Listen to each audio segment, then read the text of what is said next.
आपको बताएं कि वज़ीर-ए-आला सिंध मुराद अली शाह का कहना है कि पीपल्स पार्टी के बगैर वफाकी हुकूमत नहीं चल सकती। हमारे पास ताकत है, सिंध के खिलाफ कोई मंसूबा नहीं बन सकता। सिंध के मफाद के लिए हर हद तक जाएंगे। चोलिस्तान केनाल पर एतराज़ है, उसे नहीं बनने देंगे। सदर आसिफ अली जरदारी की ज़ेर सदारत मीटिंग को बहाना बनाकर केनाल्स की मंजूरी दी गई। सदर जरदारी ने किसी केनाल की मंजूरी नहीं दी। हुकूमत से मुतालबा है कि CCI का इजलास बुलाए। लड़ने या बंदूक उठाने का नहीं कहा, आईनी रास्ता अपनाया है। वो कराची में सहाफ़ियों से गुफ्तगू कर रहे थे।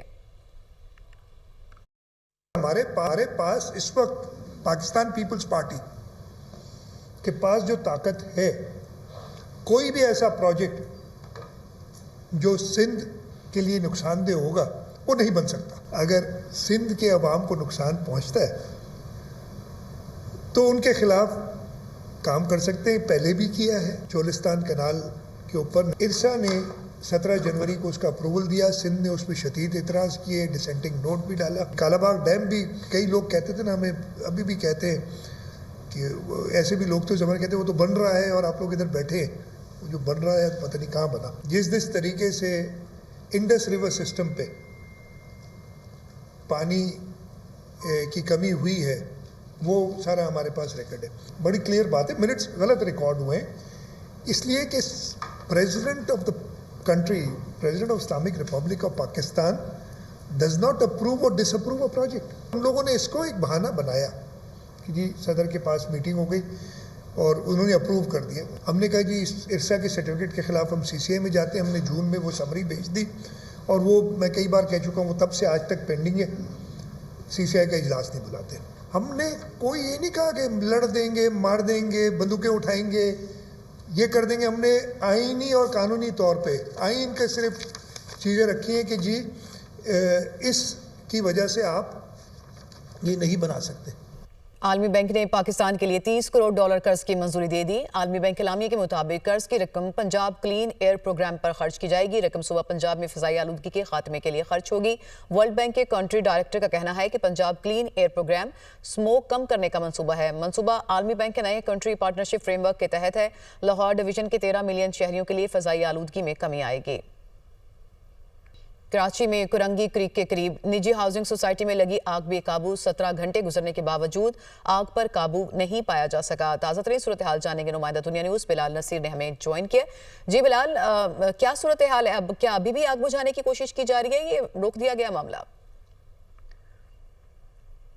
जी बिल्कुल, काफ़ी देर से आग बुझाने का जो सिलसिला है वो रोक दिया गया है। इस वक्त तकरीबन 8 से 10 फायर टेंडर्स जो हैं वो यहाँ पर मौजूद हैं, लेकिन आग को बुझाने का अमल मुकम्मल तौर पर रोका हुआ है। आग की अगर बात की जाए तो जैसे वो रात में लगी थी उसी शिद्दत के साथ जो है इस वक्त भी चल रही है। पानी को जो है उसके साथ जो होल में पानी था उसको भी अपने साथ साथ उछाल रही है। शहरियों को काफ़ी यहाँ से दूर रखा गया है। पुलिस और रेंजर्स की नफरी यहाँ पर इजाफी तैनात की गई है। अगर उस गड्ढे की बात की जाए तो उसके अतराफ में रेती डालकर उसको आगे फैलने से रोका गया है और उस रेती को जो है वो पानी के साथ गीला कर दिया गया है। फायर ब्रिगेड हुकाम कहते हैं कि मुमकिन तौर पर कोई पैचेस वाली गैस हो जो यहाँ पर मौजूद हो या कोई ज़ख़ीरा हो, उसके हवाले से टेस्ट किए गए हैं और कुछ देर में जब रिपोर्ट आएंगी तो उसके बाद ही हतमी तौर पर कुछ कहा जा सकेगा। ताहाल इस वक्त आग बुझाने का अमल मुकम्मल तौर पर रुका हुआ है। फायर ब्रिगेड का अमला और जो मुतल्लिका इदारे हैं वो यहाँ पर मौजूद हैं। जी बिलाल नसीर, बहुत शुक्रिया। वज़ीर-ए-आला पंजाब का ईद पर जायद किराए वसूल करने वालों के खिलाफ क्रैकडाउन का हुक्म। मरीम नवाज की ईद पर जायद किराए वसूल करने पर सख्त कानूनी कार्रवाई करने की हिदायत। वज़ीर-ए-आला पंजाब का तमाम अजला में मुकर्ररा किरायों पर अमल दरामद यकीनी बनाने के लिए ज़रूरी इकदाम उठाने का हुक्म। डिप्टी कमिश्नर को जायद किरायों की वसूली रोकने के लिए कड़ी मॉनिटरिंग का हुक्म दिया। वज़ीर-ए-आला पंजाब ने तमाम बस स्टैंड पर किरायानामे नुमाया करके आवेज़ा करने की हिदायत की। वज़ीर-ए-आला पंजाब मरीम नवाज के तमाम बस स्टैंड पर सफाई सुथराई का हुक्म। बस स्टैंड के इंतजारगाहों पर बैठने के मुनासिब इंतजामात और पंखे की मौजूदगी यकीनी बनाने की भी हिदायत की। वज़ीर-ए-आला पंजाब मरीम नवाज ने अवाम को रिलीफ देने के लिए महकमा ट्रांसपोर्ट और दीगर मुतल्लिका हुकाम को फील्ड में चेकिंग ड्यूटी की हिदायत देते हुए कहा, ईद के मौके पर घर को लौटने वाले गरीब मुसाफिरों के इस्तेहसाल की इजाज़त नहीं दी जाएगी। हर बस स्टैंड पर किरायनामे नुमाया आवेज़ा करके अमल दरामद यकीनी बनाया जाए। मुसाफिरों से ज़ायद किराया वसूल करने वालों के खिलाफ फौरी कानूनी कार्रवाई की जाए।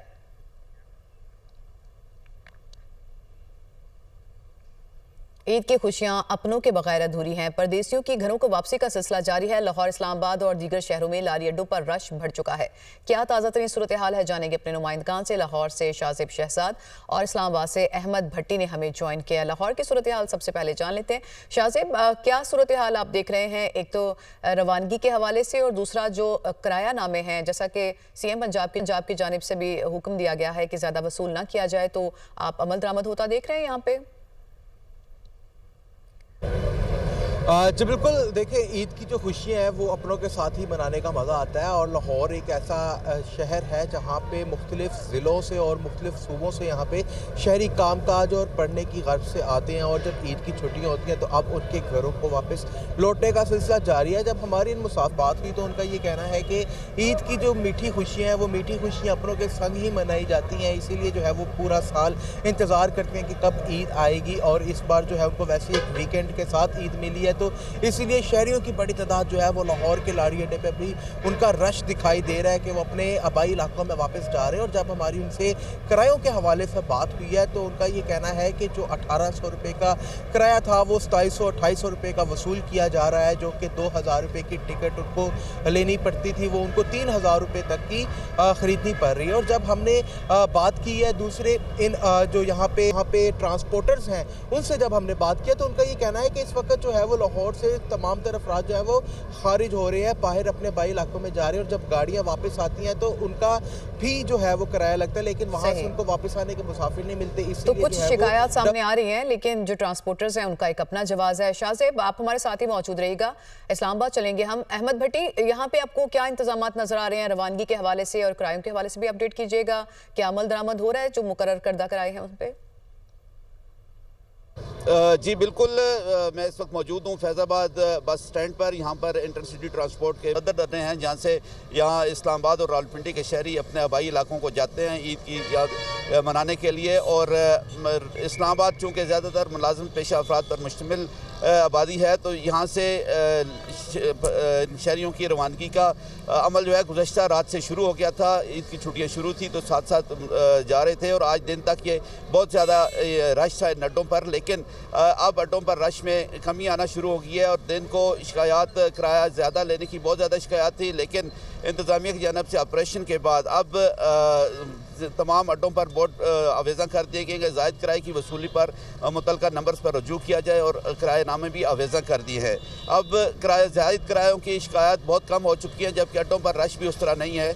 इसके साथ साथ यहाँ पर जो दीगर गाड़ियाँ हैं, जो रेंट कार से गाड़ियाँ या जो लोडर गाड़ियाँ हैं, उससे भी मुसाफिर तो परदेसियों का जो वापसी का अमल है वो जारी है, और मिली जुली जो सूरत हाल है वो देखने को मिल रही है। इस्लामाबाद से अहमद भट्टी आपने हमें अपडेट किया, और शाहजेब शहजाद आपने लाहौर की सूरत हाल बताई। आप दोनों का बहुत शुक्रिया। वज़ीर-ए-आज़म शहबाज शरीफ का अमीर कतर से टेलीफोनिक रब्ता ईद उल फितर की पेश की मुबारकबाद दी। वज़ीर-ए-आज़म शहबाज शरीफ ने पाकिस्तान और कतर के दरमियान करीबी और दरीना बरादराना ताल्लुकात पर इत्मीनान का इजहार करते हुए सियासी, इक़्तिसादी और सकाफती समेत तमाम शोबों में दो तरफा ताउन को मज़ीद फ़रोग़ देने के अज़्म का अदा किया। वज़ीर-ए-आज़म और अमीर कतर के माबैन अहम आलमी और इलाकाई अमूर पर भी गुफ्तगू हुई।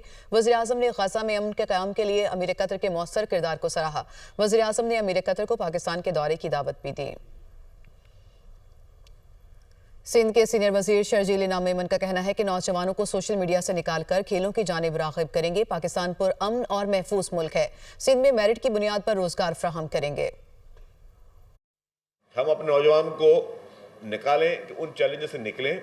हमारी यूथ जो है वो सोशल मीडिया पे एक दूसरे को अब्यूज़ करने से निकले, उसको हम स्पोर्ट्स ग्राउंड में पहुँचाएँ। अल्हम्दुलिल्लाह Pakistan is a very safe country, Pakistan is very peaceful country. एक नया जो पोर्टल चेयरमैन साहब के कहने पे हुकूमत सिंध ने ये लॉन्च किया है उनकी विजन में, तो मैं समझता हूँ कि ये अल्हम्दुलिल्लाह बहुत कामयाब एक तजुर्बा साबित हो रहा है। पब्लिक और प्राइवेट सेक्टर की जॉब्स जो हैं वो ऑफ़र की जा रही हैं, जो भी, और उसमें जो स्किल्ड लोग हैं जिनके पास डिग्रीज़ नहीं हैं उनकी भी जहाँ जहाँ पे ज़रूरत महसूस हो रही है तो उनको भी वो अपॉर्चुनिटी फराहम की जा रही है। पाकिस्तान स्क्वैश फेडरेशन के बाद जो ने एक इवेंट रखवाया जिसको होस्ट कर रहा है सिंध स्क्वैश फेडरेशन, और ये कराची में ये इवेंट होने जा रहा है जिसमें 33 कंट्रीज़ के पार्टिसिपेंट्स आ रहे हैं। न्यूज़ स्टूडियो से फिल वक्त इतना ही। मज़ीद खबरों और अपडेट्स के लिए देखते रहिए दुनिया न्यूज़।